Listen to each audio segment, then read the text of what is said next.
کو موږ د دې مذمت کوو. موږ یو ځل بیا د عدنان وزیر او د حبیب وزیر د رهایۍ دا مطالبه کوو. دلته 21 ملیټري اپریشن وشول او 22 روان دی. یو فل فلیج ملیټري اپریشن پاکستان دی وخت خیبر پختونخوا کې روان. دلته دا د 9/11 نه پس بالخصوص دا خیبر پختونخوا یو میدان جنگ دی. دا خیبر پختونخوا یو مورچه ده. دا خیبر پختونخوا یو د جنگ میدان دی.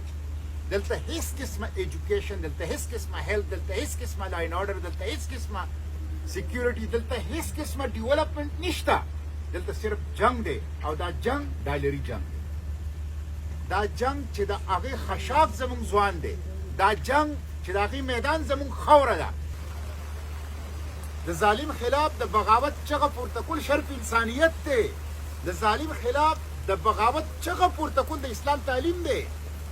دا به انشاءالله په دې کې تاسو سره مرسته وکوم، ملګری به هم در سره، او دا خبره کوم زه ټولو ته چې زموږ څومره ډېره ښایسته خبرې تاسو وکړو. زه په دې ډېر زیات خوشحاله شوم چې زموږ دا پوره جدوجهد لیګل دی، دا پیسفل دی، دا نان وایلنټ دی او دا ډیموکراټیک دی.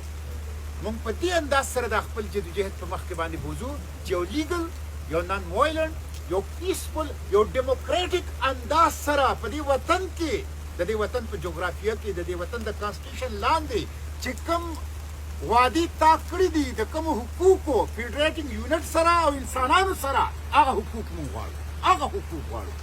نو دا به موږ غواړو